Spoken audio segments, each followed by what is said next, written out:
How's everyone? Good. Doing great? It's nice to be in the cool, isn't it? I have to say. So before I get started, I want to just thank you all for being here tonight. I know it's hard to get out. We were just talking earlier before we got started tonight about how hard it is to get out of the house once you're home. I don't know about you, but it's hard for me. But I always feel so much better once I've been here. I want to thank Bill and Andy for being our readers tonight. I'm not sure we always get the names of people that are actually serving out to everyone. And for Mary and Willis and Ed and Justin for the music, how beautiful that is. Would you agree? We were talking earlier about how the music we have now is so much better is kind of a judgmental term, but it's so richer. It's so much richer than it was when we started, a couple of years ago almost? And almost 3 years. And then, of course, I want to be so thankful for Irene. She is such a leader in every kind of way. Anybody here ever feel like your life's kind of dead, or that you're just kind of don't have any energy and you don't feel like you've got, it's just, I've got too much and it's just meaninglessness? Anybody ever feel that way? Am I the only one? Yeah. There's a book called Radical Compassion, and this is how they start. Compassion is the heartbeat of humanity. Now listen to these words. We are most fully human, most fully ourselves, when we see someone in the truth of his or her experience and are moved to respond with kindness and care.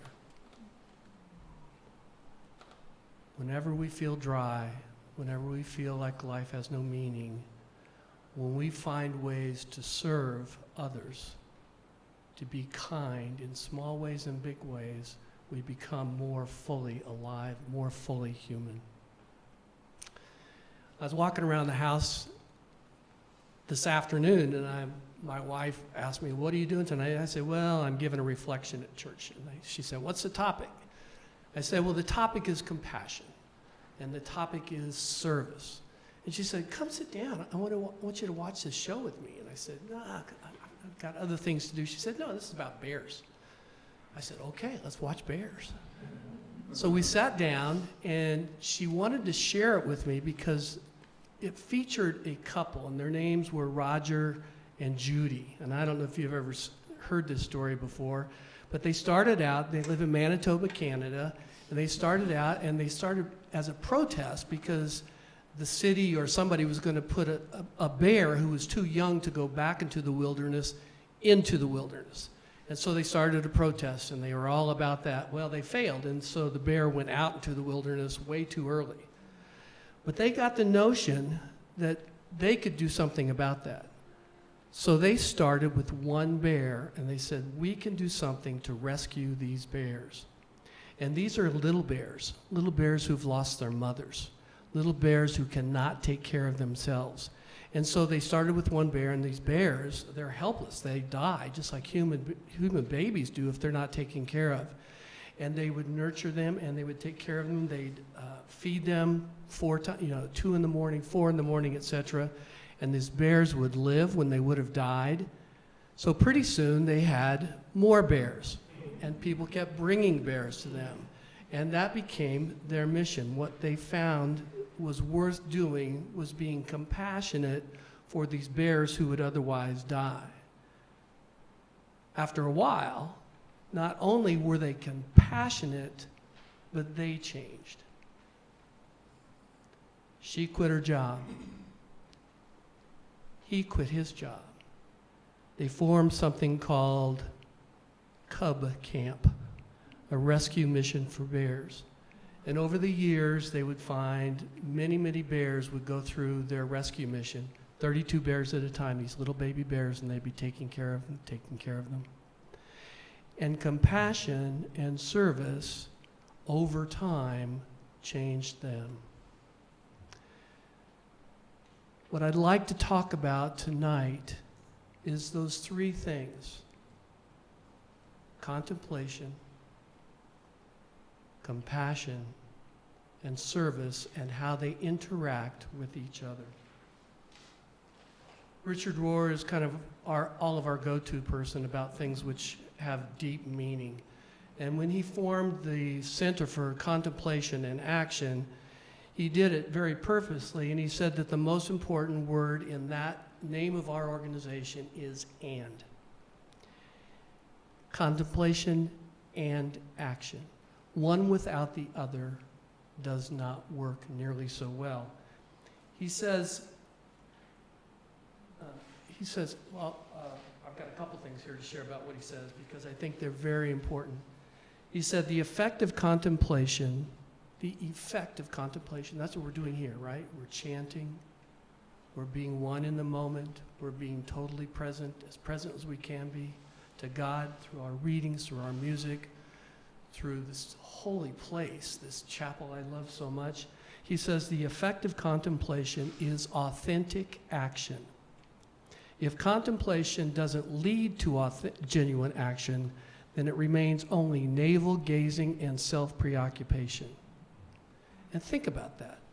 If we are contemplating and we're spending time in meditation every morning and we're reading and we're doing all the things we should be doing, right, to go deeper and have a better, closer relationship with the divine, with God. But if we're only doing that, then we're not fully becoming the person that we could be of service to others. He says, I'm convinced that if we stick with it, if we practice contemplation regularly, then we will come to an inner place of compassion. And there's the link. If we are in contemplation enough, genuinely, then we will come to a place of compassion for ourselves and others. People who are living from a truly God-centered place instead of a self-centered place are dangerously free precisely because they are tethered at the center. When I was a young man in my 30s mostly, in early 40s, I was one of the most active people you would ever find. I was the president of the Albuquerque Arts Alliance. I was the president of the Albuquerque Little Theater. I was involved in the Chamber of Commerce. I was in charge of our corporate giving program, so I was always out shaking hands and doing things. I was an advocate. I was in theater. I was doing so many things, Chamber of Commerce work. I did all of that. And I did it for a long time, and I loved it, and it was fabulous, and it was great. That was service. But there was something missing because sooner or later I came to not admire, but want the recognition. You know, I wanted to be a part of the folks in the community who were doing things. I was part of Leadership Albuquerque. And here I came in, I was part of Leadership Boise. I was part of all those things, but something was missing. And over time, all those things became routine. And all those things started to become something less than the joy of being in service. And over time, my life took a wrong turn, a bad turn, a way that led me to not being involved in service at all. About 10 years ago, I think I placed it at the time I went to Italy, so that's about 13 years ago when I turned 60, and found on the Sacra di San Michele a life-changing moment in Italy at the Abbey of St. Michael. And at that point, I decided that what I really wanted to do was to be a person who became much deeper as a contemplative and becoming closer to God, and eventually become someone who would lead workshops and do things like that. So the last period of time in my life, I've really sought contemplation. I've really sought to study, to learn the spiritual disciplines and what they meant, and to become a deeper person altogether. And as I was telling our discussion group, our contemplative discussion group a week or two or three ago, I feel like I've done a lot of that, and it's been very, very meaningful, and it's been important to me, and it's changed me, but there's something missing. And I'm convinced that that something that's missing is compassion and compassionate service. I've come so far, but I'm on a plateau. Richard Rohr says we must guard against our innerness, this sense of being contemplative and in ourself. Guard against our innerness becoming disguised narcissism, navel-gazing, and overly self-serving. I'm afraid this is not uncommon in the religious world.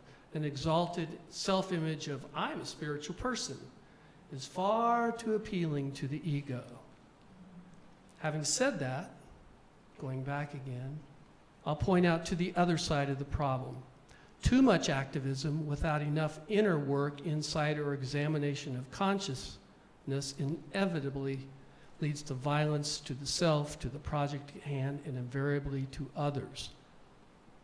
Note that was my problem during those first 10 years when I was engaged with everything, but I didn't have the inner focus.